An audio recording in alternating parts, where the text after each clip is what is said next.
अस्सलाम वालेकुम वरहमतुल्लाह। I hope कि आप सब ठीक होंगे और अच्छे से होंगे।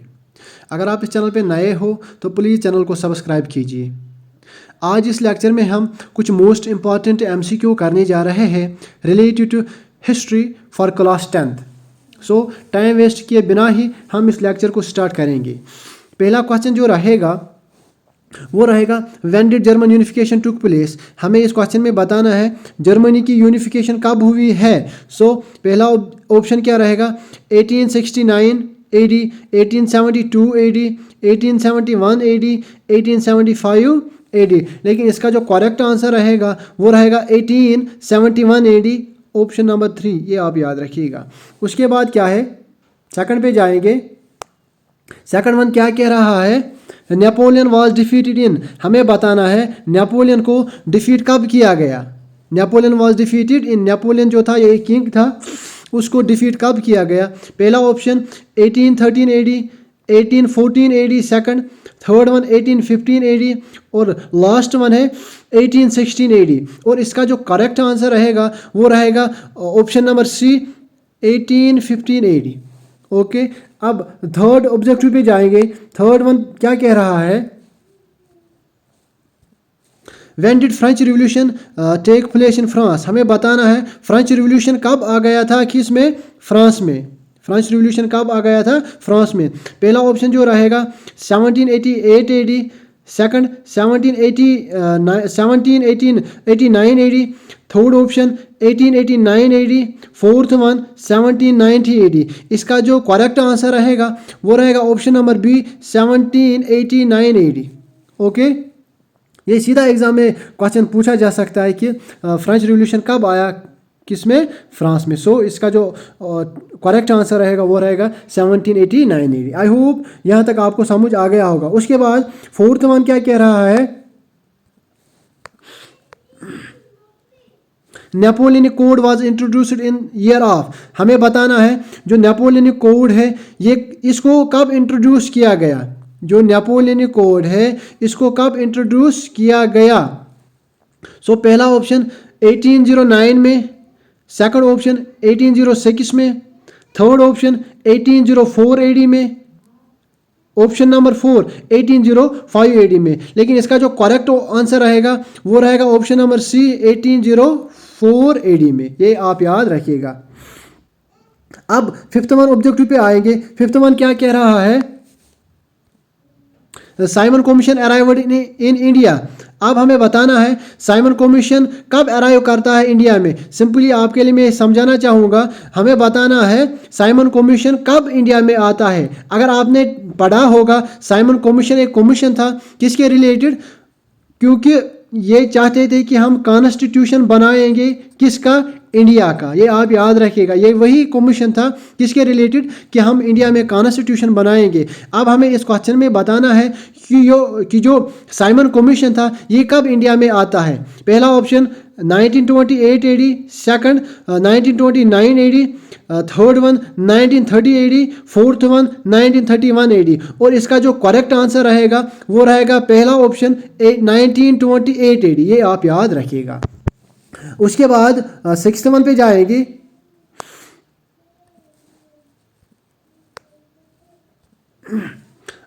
Sixth one who wrote the famous book Hind Swaraj. हमें बोलना है हिंद स्वराज एक बुक आती है, ये किसने लिखी है, ये किसने लिखी है। पहला ऑप्शन क्या है, मोतीलाल नेहरू ने लिखी है, सेकंड ऑप्शन जवाहरलाल नेहरू ने लिखी है, third one Mahatma Gandhi and fourth one Raja Ram Mohan Roy. और इसका जो करेक्ट आंसर रहेगा जो हिंद स्वराज है ये लिखी है महात्मा गांधी ने। किसने लिखी है, महात्मा गांधी ने। और इन द ईयर ऑफ 1909, ये भी आप याद रखिएगा। 1909 में क्या करता है, ये लिखता है बुक, कौन, महात्मा गांधी हिंद स्वराज। ये आप याद रखिएगा। सो सिंपली आपके लिए मैं फिर से रिपीट करूंगा, who wrote the famous book Hind Swaraj. Hind Swaraj एक किताब आती है, ये किसने लिखी है, ये लिखी है महात्मा गांधी ने। कब लिखी है, 1909 में। ओके, अब सेवंथ पे जाएंगे। Rowlatt act come into existence in. हमें बताना है रॉवलेट एक्ट कब एग्जिस्टेंस में आता है। इसके जो ऑप्शन है, पहला ऑप्शन है 1918, सेकंड वन है 1919, थर्ड वन है 1920, सॉरी 1 मिनट, थर्ड वन है 1920, फोर्थ वन है 1921। अब रॉलेट एक्ट कब आ गया था एग्जिस्टेंस में? इसका जो करेक्ट आंसर रहेगा वो रहेगा 1980। ये आप याद रखिएगा, ये एग्जाम में डायरेक्ट एज इट क्वेश्चन पूछा जा सकता है कि रॉलेट एक्ट एग्जिस्टेंस में कब आया। सो सिंपली इसका आंसर जो रहेगा वो रहेगा 1980। ओके, अब 8th वन पे जाएंगे।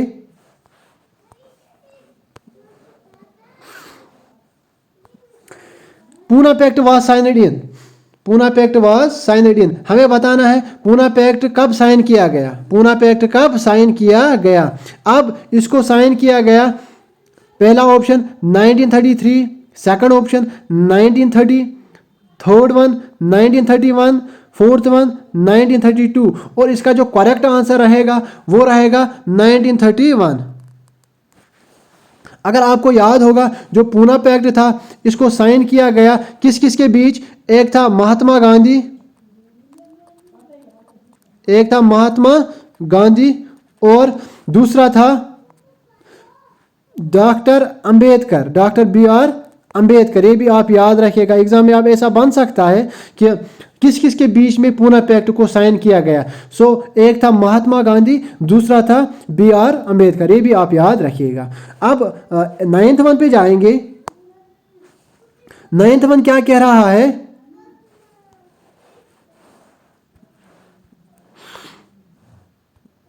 Non cooperation movement was started in, हमें बताना है नॉन कॉपरेशन मूवमेंट कब स्टार्ट हो गया इंडिया में। Simply non cooperation means not to cooperate with British, not to cooperate with British, क्योंकि जो इंडियंस थे उनका जो सारा वेल्थ था, उनके जो सारे रिसोर्सेस थे वो कौन ड्रेन कर रहा था, वो कौन खाता था? वो ब्रिटिश खाता था। और उन्होंने फिर एक मूवमेंट लॉन्च किया non cooperation. Non cooperation means not to cooperate with British, हम अपना ही खाएंगे, अपना ही सब कुछ करेंगे।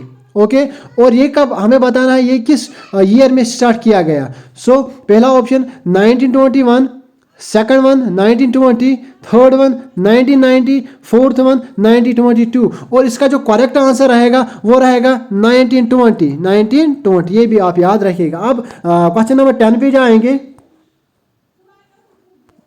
क्वेश्चन नंबर 10 क्या कह रहा है? Who was the responsible for Jallianwala Bagh massacre?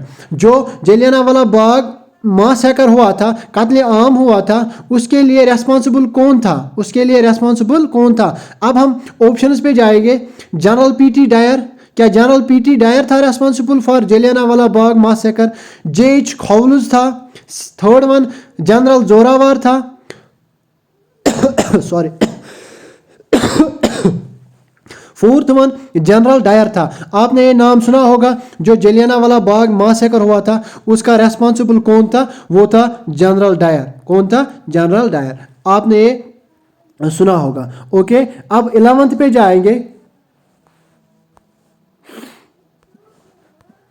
11th क्या कह रहा है? The first world war begin in, हमें बताना है फर्स्ट वर्ल्ड वॉर कब शुरू होता है।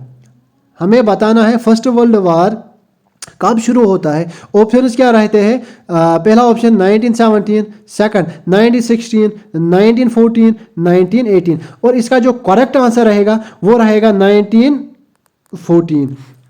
और जो फर्स्ट वर्ल्ड वॉर ये स्टार्ट होता है, सॉरी 1 मिनट, ये स्टार्ट होता है 1914 से लेकर 1918 तक और सेकंड वर्ल्ड वॉर जो स्टार्ट होता है वो स्टार्ट होता है 1939 टू 1945। ये भी आप याद रखिएगा, ये भी एग्जाम में पूछा जा सकता है कि सेकंड वर्ल्ड वॉर कब स्टार्ट हुआ। तो सिंपली स्टार्ट कब हुआ? 1939, ख़त्म कब हुआ? 1945 में जब US क्या करता है, एटम बम यूज़ करता है अगेंस्ट जापान। सो उसी से फिर सेकंड वर्ल्ड वॉर ख़त्म होता है, एंड होता है उसका। लेकिन हम वहाँ नहीं जाएंगे, हम सिंपली याद रखेंगे कि फर्स्ट वर्ल्ड वॉर स्टार्ट होता है 1 मिनट में फिर से आपके लिए लिख दूंगा इधर, 1914 to 1918। Okay, simply first world war start 1914 में होता है एंड 1918 में होता है। सेकंड वर्ल्ड वार 1939 में स्टार्ट होता है और एंड 1945 में एंड होता है। आई होप ये आपको समझ आ गया होगा। अब 11th पे जाएंगे। 11th क्या कह रहा है, सॉरी 12th के पास जाएंगे। 12th क्या कह रहा है, wire was the Congress session of 1929 held. अब हमें बताना है कि कांग्रेस सेशन जो था 1929 का, उसको हेल्ड कहाँ किया गया था। पहला option Lahore, second Amritsar, third one Calcutta और फोर्थ वन मद्रास। लेकिन इसका जो करेक्ट आंसर रहेगा वो रहेगा लाहौर सेशन। क्या रहेगा, लाहौर सेशन। और इसी लाहौर सेशन में पुराना स्वराज की बात की गई। पुराना स्वराज, ये आप थोड़ा याद रखिएगा। पुराना Swaraj means complete independence, complete independence. Okay, simply आप इतना ही याद रखिएगा कि जो कांग्रेस सेशन ऑफ 1929 था वो कहाँ हेल्ड किया गया। सो कहाँ, लाहौर। ओके, अब फिर 1947 के बाद या 47 में पार्टीशन होता है। अब ये लाहौर जो है ये पाकिस्तान के हिस्से में आता है। कौन, लाहौर। लेकिन अब एग्जाम में क्वेश्चन बन सकता है कि कांग्रेस सेशन जो था 1920 का वो कहाँ हेल्ड हुआ। सो कहाँ हेल्ड हुआ, लाहौर में हुआ। अब 13 पे जाएंगे।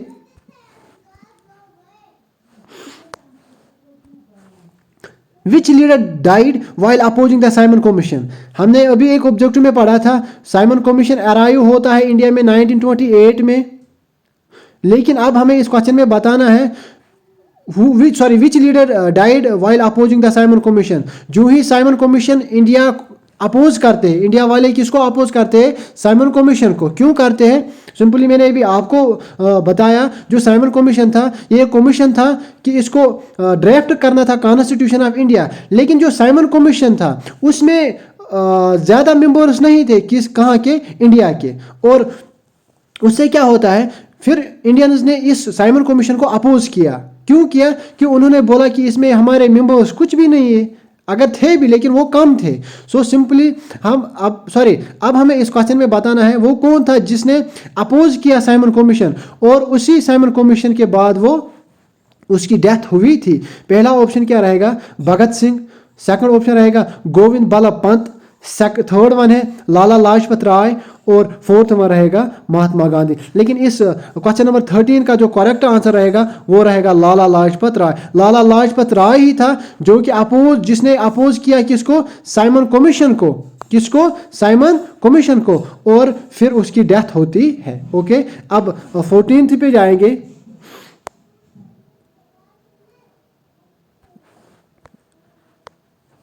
ये भी एक इंपॉर्टेंट वन है। Question number 14, inland immigration act was passed in. अब हमें इस क्वेश्चन में बताना है जो इनलैंड इमिग्रेशन एक्ट पास किया गया ये कब पास किया गया। लेकिन इससे पहले मैं आपको बता दूं जो इनलैंड इमिग्रेशन एक्ट था ये क्या एक्ट था। सिंपली इनलैंड इमिग्रेशन एक्ट मैं आपको पहले बताऊं ये 1859 में पास किया गया। कब, 1859 में इसको पास किया गया।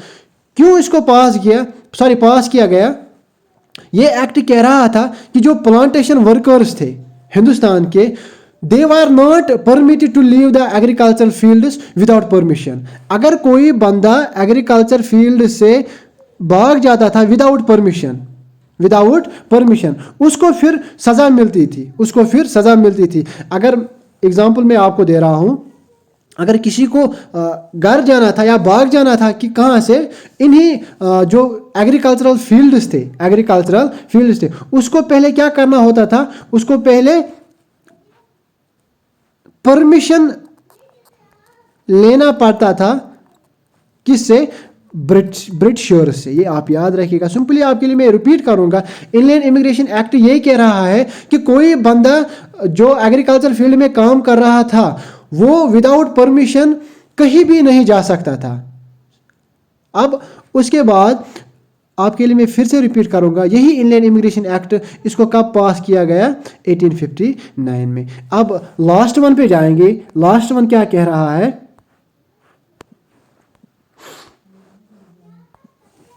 Baisakhi is a festival celebrated annually in. अब हमें बताना है, बैसाखी एक फेस्टिवल है। ये कौन सा फेस्टिवल है? ये एक एग्रीकल्चरल फेस्टिवल है। कौन सा? एग्रीकल्चरल फेस्टिवल है।